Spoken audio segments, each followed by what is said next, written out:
नमस्कार दोस्तों, आज हम लोग डिस्कस करने वाले हैं ब्लड ग्रुप्स के बारे में। रक्त समूह। देखो, ब्लड ग्रुप ऐसी चीज़ है जिसे कंपटीशन पर्पस से ही नहीं बल्कि इसकी आपको जानकारी होनी भी चाहिए। कई बार आपने सुना होता है कि फलाना आदमी को ब्लड चढ़ाया गया, उसने ब्लड डोनेट किया। तो ये ऐसा तो है नहीं कि किसी का भी खून निकाल के किसी को भी चढ़ा देते होंगे। इसके लिए क्या देखा जाता है कि ब्लड ग्रुप सेम है या नहीं, या कौन से ब्लड ग्रुप के व्यक्ति का ब्लड किसको चढ़ाया जा सकता है। तो ये इस तरह के जो इंपॉर्टेंट क्वेश्चन हैं जो कि आपको व्यवहारिक जीवन में भी पता होने चाहिए और कंपटीशन के हिसाब से भी पता होने चाहिए। तो आज हम लोग डिस्कस करने वाले हैं ब्लड ग्रुप्स के बारे में। तो सबसे पहली चीज़ तो ये है कि इसकी खोज किसने की, रक्त समूह की खोज किसने की। तो रक्त समूह की खोज 1901 में कॉरलैंड स्टीनर ने की। देखिए वैज्ञानिक का नाम क्या है बच्चों, कॉरलैंड स्टीनर। कॉरलैंड स्टीनर नामक वैज्ञानिक ने क्या किया, शरीर में पाए जाने वाले एंटीजन और एंटीबॉडी, अभी बात करेंगे कि वास्तव में एंटीजन और एंटीबॉडी क्या चीज़ है, इसके आधार पर ब्लड ग्रुप्स की खोज की। तो देखिए खोज 1901 में कॉरलैंड स्टीनर ने की। अब देखें जरा इन्होंने क्या बताया। तो देखें एंटीजन व एंटीबॉडी के आधार पर, किसके आधार पर, एंटीजन व एंटीबॉडी के आधार पर। अभी आपको सब समझ में आ जाएगा और चीज़ें बहुत आसानी से क्लियर हो जाएंगी, बस बने रहिए मेरे साथ। एंटीजन व एंटीबॉडी के आधार पर देखो, एंटीजन और एंटीबॉडी ये क्या चीज़ हैं। तो देखो एंटीजन होते हैं आपके प्रतिजन और एंटीबॉडी होते हैं बच्चे आपके प्रतिरक्षी, जो कि आपकी रक्षा का कार्य करते हैं, रोगों से सुरक्षा का कार्य करते हैं। जैसे सपोज करो यार आपको जुकाम हो गई, अब जुकाम हो गई तो आपकी बॉडी क्या तैयार करती है, उसका एंटीबॉडी। और आप देखते हैं 3 से 4 दिन में आपको जो जुकाम हुआ था वो अपने आप सही हो जाता है। ठीक है, तो ये एंटीजन एंटीबॉडी है। अब देखो ये एंटीजन और एंटीबॉडी का काम क्या है। तो देखें एंटीबॉडी रोगों से सुरक्षा करता है, एंटीबॉडी रोगों से जो भी अनवांटेड चीज आपकी बॉडी के अंदर है उसका विरोध करेगा। तो एंटीबॉडी रोगों से सुरक्षा करता है। इसी तरह से एंटीजन का काम क्या है बच्चों, तो ये देखें एंटीजन जो होते हैं ये एंटीबॉडी के निर्माण को प्रेरित करते हैं। एंटीजन से ही एंटीबॉडी का निर्माण होगा। तो एंटीजन एंटीबॉडी निर्माण को प्रेरित करते हैं। और देखिएगा इसी तरह से एक और क्वेश्चन जो कई बार एग्जाम्स में पूछा जाता है, बहुत ही फेवरेट सा क्वेश्चन है कंपटीशन एग्जाम का, कि साहब ये एंटीजन एंटीबॉडी एंजाइम ये बने किसके होते हैं। तो ध्यान दें एंटीजन एंटीबॉडी व एंजाइम बहुत इंपॉर्टेंट क्वेश्चन है, प्लीज़ ध्यान दीजिएगा, अक्सर परीक्षाओं में पूछा जाता है। एंटीजन एंटीबॉडी व एंजाइम प्रोटीन से मिलकर बने होते हैं। किससे, प्रोटीन से मिलकर बने होते हैं। और प्रोटीन आपको किससे मिलेगा, तो प्रोटीन आपको मिलता है दूध, मांस, अंडा, इन सारी चीज़ों से, दालें, हरी पत्तेदार सब्जियां, इनसे आपको प्रोटीन्स मिलेंगे। तो देखिएगा बात करें एंटीजन एंटीबॉडी एंजाइम प्रोटीन से मिलकर बने होते हैं। और ये जो प्रोटीन है इसके अंदर क्या पाए जाते हैं, तो ध्यान दीजिएगा प्रोटीन कार्बन, हाइड्रोजन, ऑक्सीजन और नाइट्रोजन से मिलकर बने होते हैं। प्रोटीन किससे, CHON से मिलकर बने होते हैं। CHON मतलब कार्बन, हाइड्रोजन, ऑक्सीजन, नाइट्रोजन। याद ऐसे कर लेना भैया, चून, CHON चून। तो प्रोटीन किससे, चून से। चून आटे वाला नहीं भैया, चून CHON, carbon, hydrogen, oxygen, nitrogen. अब देखिएगा कॉरलैंड स्टीनर ने क्या बोला कि एंटीजन और एंटीबॉडी के आधार पर ब्लड ग्रुप्स अलग अलग होंगे। जैसे सुनिएगा, मैं यहां पर बात कर रहा हूं रक्त समूह ब्लड ग्रुप के बारे में, किसके आधार पर बच्चों, एंटीजन और एंटीबॉडी के आधार पर। देखिएगा प्लीज ध्यान से समझिएगा, एंटीजन और एंटीबॉडी, एंटीजन और एंटीबॉडी। अच्छा, एंटीबॉडी जो है और एंटीजन जो है ये एक दूसरे का विरोध करते हैं, मतलब अपोजिट होते हैं। तो जैसे रक्त समूह किसी के अंदर ए है, इसका मतलब उसके अंदर एंटीजन तो ए है और एंटीबॉडी है बच्चों बी। देखो एंटीजन और एंटीबॉडी कभी सेम नहीं होंगे, अगर सेम होंगे तो क्लोटिंग के कारण मनुष्य की मृत्यु हो जाएगी। देखो आपने सुना होगा कि गलत ब्लड ग्रुप का खून चढ़ा देने से किसी की मौत हो गई, तो वो यही कारण है। अभी समझेंगे इस चीज को। देखो अगर किसी का ब्लड ग्रुप ए है, इसका मतलब उसमें एंटीजन तो ए है और एंटीबॉडी क्या है बच्चों बी। इसी तरह से अगर किसी का ब्लड ग्रुप बी है, इसका मतलब उसके अंदर एंटीजन तो हो जाएगा बी और एंटीबॉडी हो जाएगा प्यारे बच्चों ए। जस्ट अपोजिट, अगर ए है तो बी, बी है तो ए। अब सपोज कीजिए किसी में एंटीजन ए बी हो, बी बी हो, तो आप जानते हैं अगर एंटीजन ए बी है तो इसके अंदर एंटीबॉडी ना तो ए होगा ना बी होगा, इसके अंदर मतलब इसके अंदर कुछ नहीं होगा, तो इस ब्लड ग्रुप को कह दोगे आप लोग ए बी। इसी तरह से अगर इसके अंदर एंटीजन हो ही नहीं, तो देखो एंटीजन ना तो ए है ना बी है, तो इसका मतलब इसमें ए बी होगा और बी बी होगा। ऐसे ब्लड ग्रुप को कह देते हैं दोस्तों blood group O. A B A B O, तो ये 4 तरह के ब्लड ग्रुप्स होते हैं ए बी ए बी ओ। अब देखो इसमें मैं थोड़ी देर बाद में आपसे डिस्कस ये भी करूंगा पॉजिटिव नेगेटिव वाला कॉन्सेप्ट क्या है, कि क्या पॉजिटिव क्या नेगेटिव। अक्सर आपने सुना होता है कि ब्लड ग्रुप ओ पॉजिटिव है, ओ नेगेटिव है, A positive, A negative, B positive, B negative, A B positive, A B negative. तो ये जो ओ बी ए बी ओ, ये जो चीज़ें आपने सुनी होती हैं वो क्या है, इन चीज़ों को हम लोग समझेंगे कि वास्तव में ब्लड ग्रुप्स जो ए बी ओ ये वास्तव में है क्या। तो प्लीज बच्चों अब जरा ध्यान से देखिएगा, यहां पर मैं आपसे बात करूं कि ये जो ब्लड ग्रुप हैं आपके पास ए बी ओ, इससे रिलेटेड एग्जाम में क्वेश्चन क्या क्या है। तो देखो जेल प्रहरी 2017 भर्ती परीक्षा के अंदर एक प्यारा सा क्वेश्चन था कि वह रक्त समूह बताइए, सुनिएगा, वह रक्त समूह बताइए जिसमें एंटीजन ए बी लेकिन एंटीबॉडी अनुपस्थित हो। देखो क्वेश्चन क्या था, वह रक्त समूह बताओ जिसमें एंटीजन ए बी लेकिन एंटीबॉडी अनुपस्थित हो, तो आंसर क्या हो जाएगा ए बी। अब आने वाले समय में एग्जाम में क्या पूछ लेगा, वह रक्त समूह बताओ जिसमें एंटीजन ए लेकिन एंटीबॉडी बी हो, तो ब्लड ग्रुप क्या हो जाएगा ए। अब एक और चीज आपसे पूछ लेता है कि भारत में सबसे ज्यादा कौन सा ब्लड ग्रुप पाया जाता है, विश्व में सबसे ज्यादा कौन सा ब्लड ग्रुप पाया जाता है। तो ध्यान दीजिएगा, विश्व की और भारत की बात करें, सर्वाधिक और न्यूनतम कि सबसे ज्यादा कौन सा ब्लड ग्रुप पाया जाता है और न्यूनतम कौन सा ब्लड ग्रुप पाया जाता है।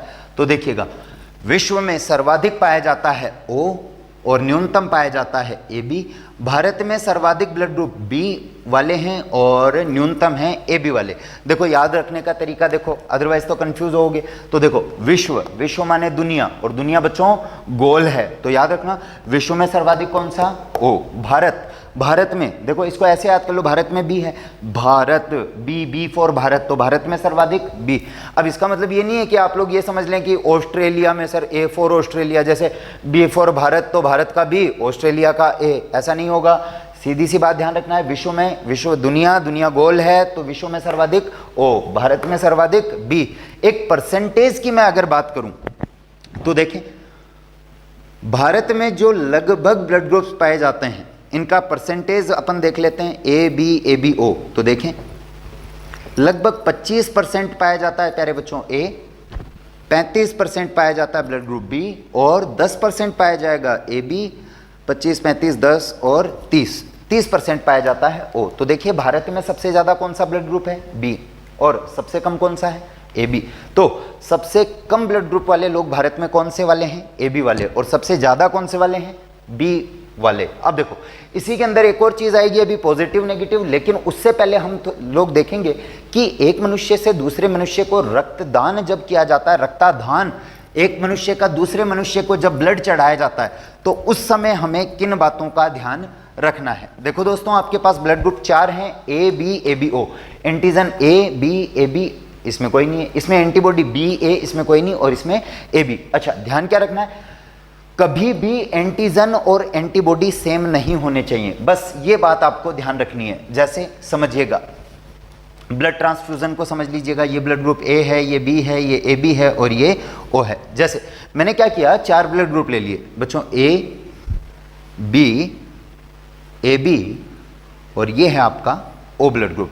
तो देखो सेम ब्लड ग्रुप वाले में तो कोई दिक्कत ही नहीं है, सेम ब्लड ग्रुप वाले तो ले ही सकते हैं, दे सकते हैं एक दूसरे को। जैसे जिसका ब्लड ग्रुप ए है वो ए वाले को दे सकता है, जिसका बी है वो बी वाले से दे भी सकता है तो ले भी सकता है, ओ वाला ओ वाले को दे सकता है ले सकता है, ए बी वाला ए बी वाले से ले सकता है दे सकता है। हाँ, पॉजिटिव नेगेटिव क्या केस है वो अभी अलग से देखेंगे। अभी देखिएगा मैंने क्या कहा, ए वाला ए वाले से ले भी सकता है दे भी सकता है, इसी तरह से बी वाला बी वाले से ले भी सकता है दे भी सकता है, ओ वाला ओ वाले से ले भी सकता है दे भी सकता है, इसी तरह से ए बी वाला ए बी वाले से ले भी सकता है और उसको दे भी सकता है। अब सुनो, यहां आपको ध्यान क्या रखना है। देखो बच्चों, विरोध करता कौन है? मैंने आपको बताया था रोगों से सुरक्षा कौन करता है? एंटीबॉडी। तो कौन करता है विरोध?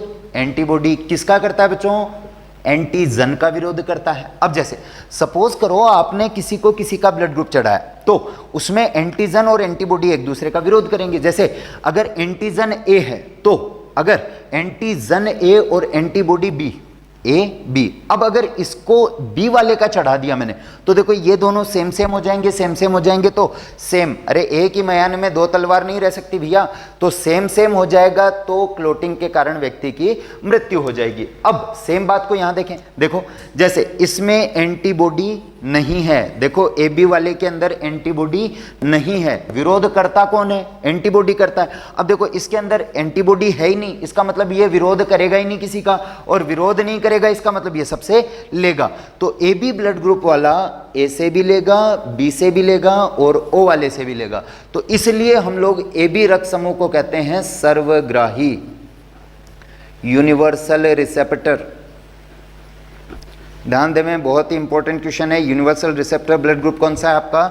ए बी। इसी तरह से देखो विरोध होता किसका है? एंटीजन का। देखो विरोध होता किसका बच्चों? एंटीजन का। और देखो इसके अंदर ओ वाले के अंदर कोई भी एंटीजन नहीं है, ओ वाले के अंदर कोई एंटीजन नहीं है, इसका मतलब इसका कोई विरोध नहीं करेगा, और इसका कोई विरोध ही नहीं करेगा इसका मतलब ये सबको दे सकता है। तो इसे हम लोग कहेंगे सर्वदाता, यूनिवर्सल डोनर। मतलब जिसका ब्लड ग्रुप ओ है वो सारे ब्लड ग्रुप वालों को ब्लड दे सकता है। जिसका ब्लड ग्रुप ओ है वो ए वाले को भी दे सकता है, बी वाले को भी दे सकता है, ए बी वाले को भी दे सकता है। अच्छा, जिसका ब्लड ग्रुप ए बी है वो ए से भी लेगा, ओ से भी ले सकता है, बी से भी ले सकता है। लेकिन जिसका ब्लड ग्रुप बी है वो केवल देखो किससे ले सकता है यार? बी वाले से ले सकता है या केवल ओ वाले से ले सकता है। इधर देखिए, जिसका ब्लड ग्रुप ए है वो या तो ए वाले से लेगा या ओ वाले से लेगा। अच्छा, जिसका ब्लड ग्रुप, ऐसे क्वेश्चन पूछ लेगा कि यदि किसी मनुष्य का रक्त समूह ए है तो बताइए वो किस को ब्लड दे सकता है? तो वो ए को भी दे सकता है और वो ए बी को भी दे सकता है। तो इस तरह के आपसे एग्जाम में क्वेश्चन पूछ लिए जाते हैं। चलिए और डिस्कस करते हैं। यहीं पर ये बता दिया मैंने सर्वदाता सर्वग्राही। अगर मैं बात करूं आज से 5-6 साल पहले की कंपटीशन एग्जाम, तो वो ये क्वेश्चन पूछा करती थी कि सर्वदाता रक्त समूह कौन सा है, सर्वग्राही रक्त समूह कौन सा है? तो सर्वदाता ओ, सर्वग्राही ए बी। लेकिन आज के दौर में इस कंपटीशन टफ हो चुकी है, अब ये क्वेश्चन नहीं पूछेगा। अब क्वेश्चन क्या पूछेगा कि ओ सर्वदाता है। ओ सर्वदाता क्यों है? ओ सर्वदाता इसलिए है क्योंकि इसमें एंटीजन अनुपस्थित है। प्लीज ध्यान दीजिए, एक सेकेंड। एंटीजन अनुपस्थित है। और ए बी सर्वग्राही क्यों है?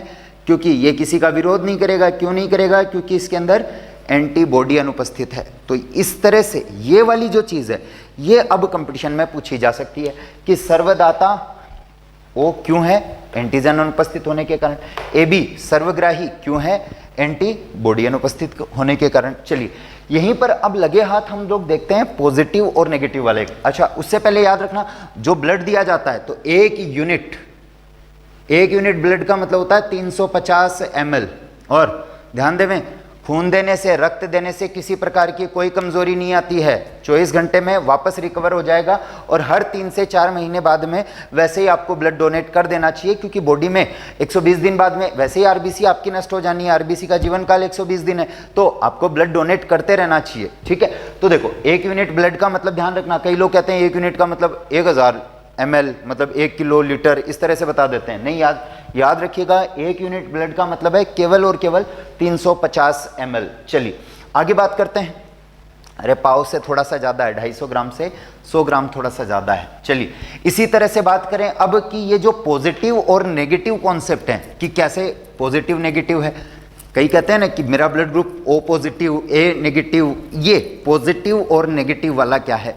तो 10 मिनट का ये सेगमेंट है, इसको देख लीजिएगा, पूरा ब्लड ग्रुप आपको अच्छे से क्लियर हो जाएगा। तो देखिएगा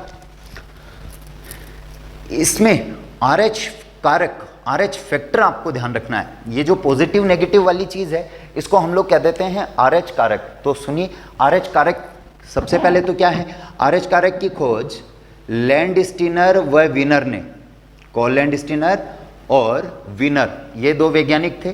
विनर ने की खोज, किसने की, लैंडस्टीनर व विनर ने की। किसमें की, देखो विनर नाम से ही समझ में आ रहा है, देखो घर वालों को पहले ही पता चल गया था ऐसा कुछ करेगा इसलिए नाम रख दिया विनर। और विनर ने खोज की बच्चों वानर, देखो विनर से क्या याद रखोगे, वानर, वानर बंदर, ठीक है। तो बंदर में खोज की, कौन सी प्रजाति के बंदर में, तो प्रजाति थी इसकी मकाका रिसस, कौन सा, मकाका रिसस प्रजाति के वानर में की। तो देखिए रिसस, यहां से वर्ड देखें रिसस, RHESOUS, तो रिसस, रिसस से क्या ले लिया गया, RH। तो देखो RH वर्ड कहां से आया है, रिसस से, तो रिसस से क्या ले लिया गया, RH वर्ड ले लिया गया। अब देखो RH positive, RH positive way हैं जिनमें ये कारक पाया जाता है, जिनमें कारक उपस्थित है,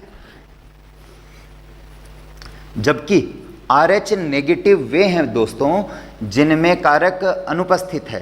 तो प्लीज ध्यान दीजिएगा, ये जो पॉजिटिव नेगेटिव वाला केस है इसको समझ लीजिएगा, जिसमें कारक उपस्थित है वो तो होंगे आपके RH पॉजिटिव और जिनमें कारक अनुपस्थित हैं वो हैं RH नेगेटिव। जैसे मैं बात करूं विश्व की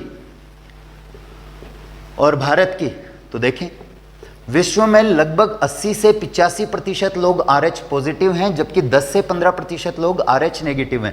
इसी तरह से भारत में लगभग 93% लोग RH पॉजिटिव हैं जबकि 7% लोग RH नेगेटिव हैं। जैसे 10 लोगों को आपने खड़ा कर दिया, ठीक है, और आप पूछें कि भैया बताइए किसका ब्लड ग्रुप पॉजिटिव वाला है, तो ये चांसेस हैं कम से कम 6 से 7 आदमियों का ब्लड ग्रुप क्या होगा, पॉजिटिव। 2-3 लोग जो हैं 10 में से उनका ही क्या होगा, नेगेटिव होगा। या यूं देख लीजिएगा 7% लोग जो हैं उन्हीं का केवल नेगेटिव ब्लड ग्रुप है भारत में, बाकी लगभग 90-93% लोगों का ब्लड ग्रुप है पॉजिटिव। अब यहीं पर एक और चीज समझिएगा यार, देखो जिसमें कारक पाया जाता वो तो पॉजिटिव, जिसमें कारक नहीं पाया जाता वो नेगेटिव। अच्छा RH पॉजिटिव वाला जो है ना वो RH पॉजिटिव वाले से ब्लड ले भी सकता है और उसको बड़े बड़े मजे से दे भी सकता है। इसी तरह से RH नेगेटिव वाला RH नेगेटिव वाले से ब्लड ले भी सकता है और उसको दे भी सकता है। इसी तरह से ध्यान दीजिएगा RH नेगेटिव RH पॉजिटिव को आराम से ब्लड दे सकता है, लेकिन ये स्पेशल केस है, इसको ध्यान दीजिएगा। RH पॉजिटिव वाला RH नेगेटिव वाले को केवल एक ही बार ब्लड दे सकता है, उसके बाद ब्लड नहीं दे सकता। RSP 2016 का क्वेश्चन भी इसी फॉर्मेट से था, तो प्लीज ध्यान दीजिएगा, इसको अच्छे से समझिएगा। मैंने क्या बता दिया बच्चों, पॉजिटिव वाले को दे भी सकता है, ले भी सकता है, नेगेटिव वाला नेगेटिव वाले से ले भी सकता है, दे भी सकता है, नेगेटिव वाला पॉजिटिव वाले को दे सकता है, लेकिन पॉजिटिव वाला नेगेटिव वाले को केवल एक बार दे सकता है। अगर बाद में दे देगा तो व्यक्ति की क्या हो जाएगी, मृत्यु हो जाएगी। क्यों हो जाएगी, कारण देखिएगा।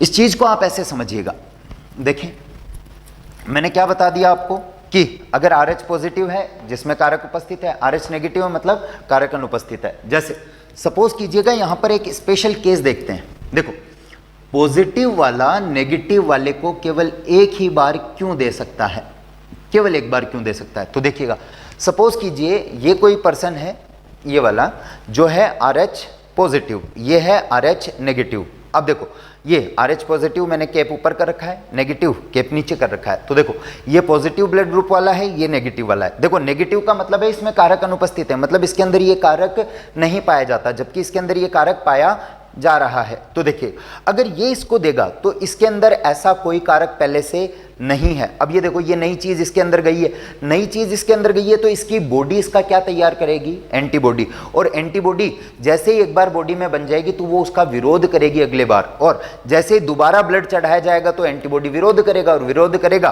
तो सीधी सी बात है क्लोटिंग के कारण व्यक्ति की मृत्यु हो सकती है। इसको ऐसे समझे जैसे आपको जुकाम बुखार हुआ, नॉर्मली सर्दियों में जुकाम आम बात है। अब जैसे ही आपको जुकाम हुआ तो जुकाम होते ही अगर आप टेबलेट नहीं भी लेते हैं, कोई दवाई नहीं भी लेते हैं, तो आप क्या देखते हैं बच्चों कि 3 से 4 दिन बाद में आप अपने आप सही हो जाते हैं। कारण क्या है, देखो जैसे ही कोई भी बैक्टीरिया वायरस वगैरह जो भी है, जैसे राइनो वायरस के कारण आपको साधारण सर्दी जुकाम होता है, तो सपोज कीजिए ये जैसे ही आपकी बॉडी में एंटर हुआ, ठीक है, तो आपकी बॉडी उसका तैयार क्या करेगी, एंटीबॉडी। वो उससे लड़ने की क्षमता जो है वो डेवलप करेगी अपनी बॉडी में, जिसको आप लोग कहते हैं एंटीबॉडी, इम्यूनिटी पावर। तो देखो जैसे ही बॉडी में एंटीबॉडी तैयार हो चुका है, अब जुकाम जिस भी कारण से, जिस भी फैक्टर से आपको हुई थी, उसका एंटीबॉडी क्या कर रहा है, विरोध कर रहा है, विरोध कर रहा है। तो अब क्या होगा, दोनों में जो विरोध होगा उसके कारण आपका जुकाम सही हो जाएगा। सेम बात है पॉजिटिव और नेगेटिव वाले में, मैंने क्या कहा, इसमें तो बच्चों कारक है जबकि इसमें कारक नहीं है। अब इसका कारक इसके पास चला गया तो इसकी बॉडी क्या तैयार करेगी, एंटीबॉडी। और अगर अगली बार अगर चढ़ा दिया तो वो जो एंटीबॉडी है ये उसका क्या करेगा, विरोध करेगा, विरोध करेगा तो व्यक्ति की मृत्यु हो सकती है। मतलब सीधी सी बात है, पॉजिटिव वाले का नेगेटिव वाले को केवल एक बार ब्लड चढ़ाया जा सकता है। अब इस पर एक बहुत ही विशेष केस है, ये देखिए, यदि RH पॉजिटिव पुरुष का विवाह, प्लीज ध्यान दीजिएगा, यदि RH पॉजिटिव पुरुष का विवाह RH नेगेटिव महिला से कर दिया जाए, सुनिएगा, RH पॉजिटिव पुरुष का विवाह RH नेगेटिव महिला से कर दिया जाए तो उनकी पहली संतान तो उनकी पहली संतान तो स्वस्थ उत्पन्न होगी, पहली संतान तो स्वस्थ उत्पन्न होगी, लेकिन अगली संतानें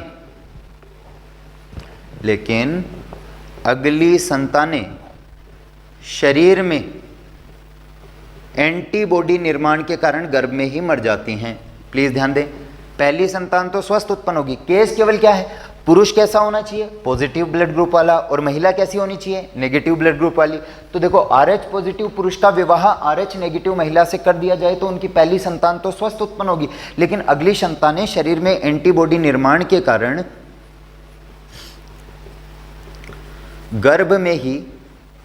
गर्भ में ही मर जाती हैं। इसे इरिथ्रोब्लास्टोफिटेलिस कहा जाता है, इरिथ्रोब्लास्टोफिटेलिस रोग कहा जाता है। अब देखो इरिथ्रो का मतलब है इरिथ्रोसाइट, इरिथ्रोसाइट बोले तो RBC, ब्लास्ट माने फट जाना, और फिटले गर्भ में, भ्रूण में, तो भ्रूण में RBC का फट जाना या गर्भ में RBC का फट जाना। तो जैसे गर्भ में RBC फट जाएंगी तो उस शिशु की मृत्यु हो जाएगी। तो प्लीज ध्यान दीजिएगा, यदि RH पॉजिटिव पुरुष का विवाह RH नेगेटिव महिला से कर दिया तो उनकी पहली संतान तो स्वस्थ उत्पन्न होगी, लेकिन अगली संतानें क्या होंगी, गर्भ में ही मर जाएंगी। आपने अपनी सोसाइटी में ऐसा कोई केस भी देखा होगा कि आजकल तो चलो इसका इलाज संभव है, लेकिन पहले वाले टाइम में आपने देखा होगा कि कोई बूढ़ी दादी ताई ऐसे कोई हुआ करती थी, उनके केवल एक ही बच्चा हुआ, वो बिल्कुल सही हुआ, और उसके बाद की जो संतानें हैं वो गर्भ में ही नष्ट हो गई, गर्भ में ही खत्म हो गई। तो वो यही चीज़ थी इरिथ्रोब्लास्टोफिटेलिस। अब देखो मैंने क्या बोला, RH पॉजिटिव पुरुष का विवाह RH नेगेटिव महिला से कर दिया जाए तो उनकी पहली संतान तो स्वस्थ उत्पन्न होगी, लेकिन अगली संतानें शरीर में एंटीबॉडी निर्माण के कारण गर्भ में ही मर जाती हैं। इसको कहते हैं इरिथ्रोब्लास्टोफिटेलिस। अब देखो भारत के अंदर ऐसा तो है नहीं कि अपन पॉजिटिव नेगेटिव मिला के फिर शादियां होती हैं, ऐसा तो कुछ होता नहीं है ना, कुंडली उंडली मिलाई जाती हैं। और भैया नौबत तो आसाम बिहार जाने की हो रखी है, तो पॉजिटिव नेगेटिव वाली तो बात ही नहीं कर सकते। और सपोज करो हो गई किसी की पॉजिटिव और नेगेटिव की शादी हो गई, ठीक है, और अगर इरादे हों उनके क्रिकेट टीम खड़ी करने के, तो ये तो फिर संभव नहीं हो पाएगा। तो इसका इलाज संभव है, बिल्कुल क्रिकेट टीम खड़ी की जा सकती है। कैसे उपचार है प्यारे बच्चों इसका, इंजेक्शन ऑफ एंटीडी, ये जो है ये इसका उपचार है, जिसके कारण क्या होगा, एंटीबॉडी निर्माण को रोका जा सकता है और गर्भ में शिशु की मृत्यु नहीं होगी। तो ये पॉजिटिव नेगेटिव वाला केस है। अब देखो आरएस प्री 2016 का एक बहुत ही बढ़िया सा क्वेश्चन लास्ट देख लीजिए यहां से, उसके बाद अगले वीडियो में बाकी चीजें और डिस्कस करेंगे, प्लीज देखिए। बहुत ही अच्छा क्वेश्चन था, प्लीज ध्यान दें। Conceptual question RS pre 2016। एक व्यक्ति दुर्घटनाग्रस्त हो गया है, एक व्यक्ति दुर्घटनाग्रस्त हो गया है तथा उसे तत्काल रक्त की आवश्यकता है। ध्यान दीजिएगा, एक व्यक्ति दुर्घटनाग्रस्त हो गया है तथा उसे तत्काल रक्त की आवश्यकता है। भाई एक्सीडेंट हो गया, बहुत ज़्यादा खून बह गया है और अब जांच का टाइम नहीं है कि ब्लड ग्रुप टेस्ट किया जाए, सीधा उसको खून चढ़ाना है। तो कौन सा ब्लड ग्रुप चढ़ाएं, तथा उसे तत्काल रक्त की आवश्यकता है, तो कौन सा रक्त समूह चढ़ाया जाना चाहिए? कौन सा रक्त समूह चढ़ाया जाना चाहिए? देखो फिर बच्चों, इसके जो 4 ऑप्शन थे वो देख लीजिएगा। A B R H positive, अगला है दोस्तों A B R H negative, C option था O R H positive and the option D is O R H negative. अब देखो, सबसे पहली बात तो आपको पता होनी चाहिए कि कौन सा ब्लड ग्रुप सबको चढ़ाया जा सकता है। तो बताओ, ओ तो सर्वदाता था और ए भी सर्वग्राही था, तो बताओ कौन सा ब्लड ग्रुप चढ़ाओगे? ओ वाला चढ़ाओगे।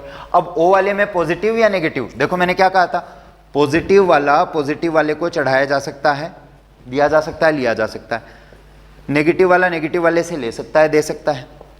नेगेटिव वाला पॉजिटिव वाले को दे सकता है, लेकिन पॉजिटिव वाला नेगेटिव वाले को केवल एक ही बार दे सकता है। बोला था मैंने कि पॉजिटिव वाला नेगेटिव वाले को केवल एक ही बार ब्लड दे सकता है, और क्या पता उसको पहले से दिया जा चुका हो ये ब्लड। पॉजिटिव वाले का ब्लड जो है, ये जो व्यक्ति है, हो सकता है ये RH नेगेटिव हो और पहले से उसको कहीं चढ़ाया गया हो पहले RH पॉजिटिव का, तो अगर इस बार चढ़ा दोगे तो उसकी मृत्यु हो सकती है। तो बेस्ट आंसर क्या रहेगा? ORH नेगेटिव, क्योंकि देखो O सबको चढ़ा सकते हैं और नेगेटिव वाला पॉजिटिव को भी दे सकते हैं और नेगेटिव वाला नेगेटिव वाले से भी ले सकता है। तो बेस्ट आंसर रहेगा इसका ORH नेगेटिव। तो गाइज ये थी मेरी ब्लड ग्रुप से रिलेटेड कुछ इंपॉर्टेंट बातें। चलिए बाकी चीज़ें और जो हैं ये हम टाइमली डिस्कस करते रहेंगे। Thank you.